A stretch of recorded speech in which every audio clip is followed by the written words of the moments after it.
everyone, welcome to this week's edition of Title Scoop. This week we're going to talk about UCC financing statements. So if you do commercial work, you're probably pretty familiar with these and how they function, but if you do residential, you probably haven't seen a lot of them. And if you have, it's been a, oh my gosh, there's one filed, what do we do? So as we're going to talk about the basics and what to do if you have one on a residential property. So the UCC Uniform Commercial Code governs UCC financing statements. Now we sometimes just call them UCCs or UCC1s, but it's governed again by the Uniform Commercial Code, and it's a fixture filing, which is a security interest in personal property which is or is to become a fixture. So you might ask yourself, well, what is a fixture? And ironically, the Uniform Commercial Code doesn't give a definition, but at one point they do say goods are fixtures when they become so related to the particular real estate that an interest in them arises under real estate law.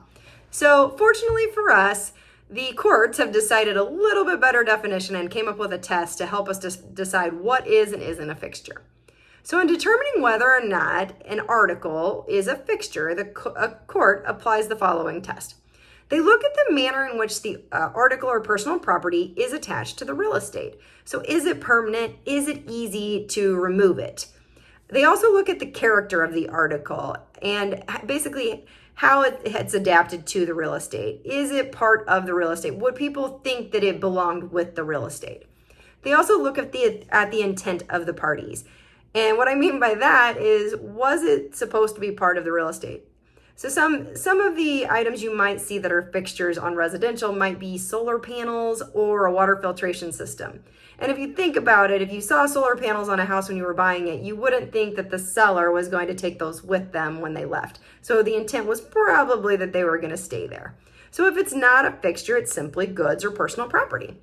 So in order to perfect the security interest in a UCC, or in that piece of property, I should say, the lender has to file the UCC financing statement in the same office where the mortgage or the deed of trust is recorded. So that provides notice and perfects the lien. And then it also gives them the priority wherever they're filed.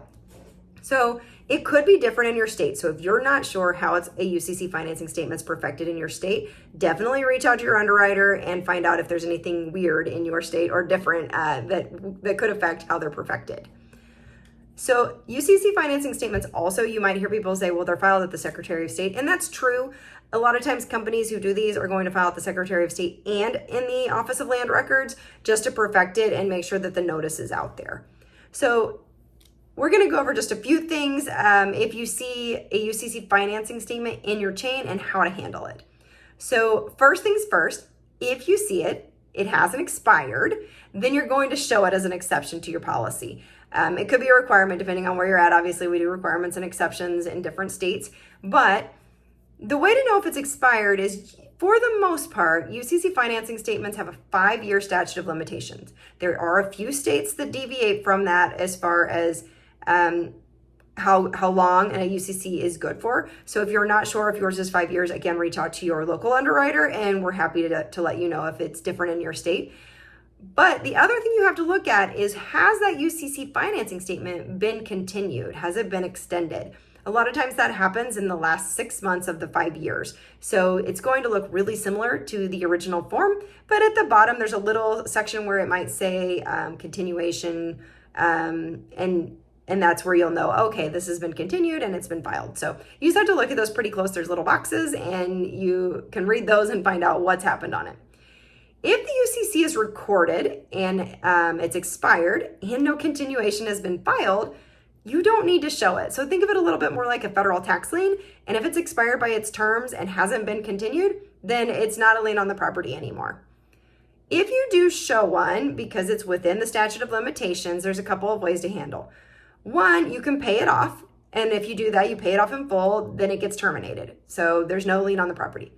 If the parties agree that it's going to stay on the property, you need to know whether or not how they're going to handle it. And sometimes it's going to take them talking to that lien holder and seeing how they want to handle it.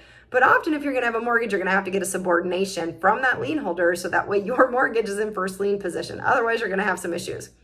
If it's cash, obviously it's good to make sure everybody knows it's out there, because if you're buying a piece of property, it's probably good to know, okay, I've got something filed on my property, and know what the status of that is. And then if you find a UCC filing, and this happens from time to time, where it is really just against personal property and it's not really anything that's attached to the real estate, maybe it says like computers and shelves or something like that, just reach out to your underwriter. Sometimes we don't need to show those. It just really depends on whether it's just against the personal property or if it's really against a fixture. I usually suggest you show them either way, even if it's reference only, just so people know that they're out there and they can handle them if they want to. So with that, that's it for this week. If you guys have any questions, definitely let me know. If not, we'll see you next week.